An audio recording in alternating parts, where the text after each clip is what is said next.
Just want to start off by saying that any information that you're going to learn from today's press conference is subject to change pending further investigation, and that all parties that are involved in these type of press conferences are innocent until proven guilty. At about midnight this morning, the San Angelo Police Department and the San Angelo Fire Department responded to the 3200 block of North Chadbourn Street in regards to a motor vehicle crash involving a pedestrian, and it was a hit and run. During the course of officers first arriving on scene, they were able to determine that there was a pedestrian that was found to be deceased. He's 53 years of age, male, and we're holding back that information until we can confirm notification of the family. The officers began searching the area and were able to determine that there was a vehicle that was nearby in a nearby parking lot, and was able to find that there was significant damage to the windshield and other parts of the vehicle. Through the investigation, it was learned that both the driver and a passenger fled the scene shortly after the crash. There is a good thing to being shorthanded. As y'all know, we are shorthanded with the San Angelo Police Department right now, but we had two stellar detectives that have promoted through the processes recently that were on scene. And they aided in this investigation, one of which is an accident reconstructionist expert. So between the work of the officers that were on duty and the supervisors that were there, we were able to ascertain a lot of information quickly. Our CSI, which is our crime scene investigations and our criminal investigation division and traffic responded. And we just can't say enough of how good those guys work together and how much work they've been having to do, because we're all feeling that pinch. And also, we deployed our drone team. It's one of those things that we don't really talk about much lately, but our drone specialists are some of the best in West Texas. People think about this like being like a Big Brother thing. This is absolutely not what we do. We abide by the Constitution on every facet of what we do when we deploy them. In this case, the drone team comes out and they're able to work on accident reconstruction.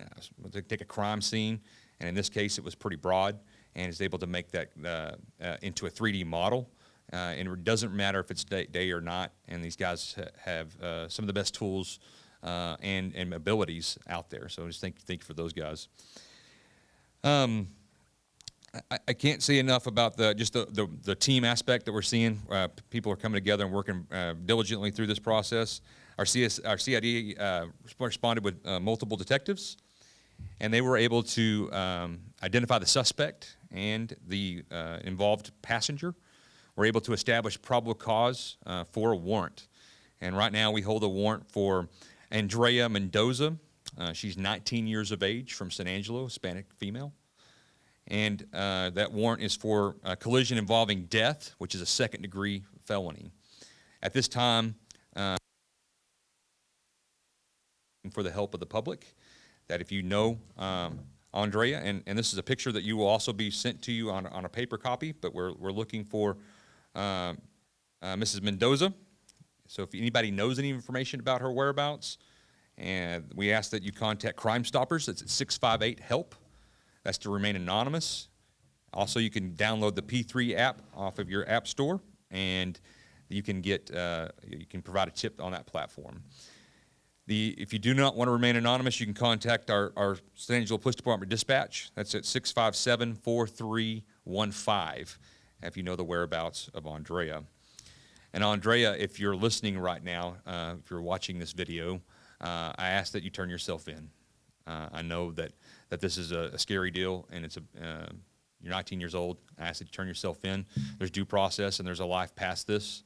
Unfortunately, we lost a life of a San Angelo resident, and so I ask that you be praying for that family and the friends, anybody that was a loved one of this man. We have had recently an increase in young adults in San Angelo that have been involved in some pretty serious crime, as y'all guys know. And I just ask that, as a community, that we talk to our youth, we remind them that the dangers of getting involved in crime, and that Lady Justice is blind for a reason, right? It doesn't matter if we're young or old. It doesn't matter if we're rich or poor. Justice will be served, right? There's things that can be brought into court. That's why we have due process. That's why we have the best criminal justice system in the world, in my personal opinion. It's because through those processes, you can be brought into age and have consideration into stuff, but it sure does wreck a life. And so I just encourage you to remind those in your life that are younger to be honorable, and that there is a way back if you do mess up. There is a path to redemption, but it involves paying for the consequences that you've created. So with that, I will take questions. The driver, yes, sir. We do have our information, but we're not releasing it this time, not because being looked at as a criminal charges for the passenger. Yes, they did. Wasn't that good of a press conference, guys. Anything else? Just ask that if anybody has that information, and if y'all wouldn't mind posting that on your outlets as well. Sooner we get this process going, the sooner due process and everything else can begin for the justice system to start working through this, and we can get justice to the victim, okay? All right? Thank you. God bless.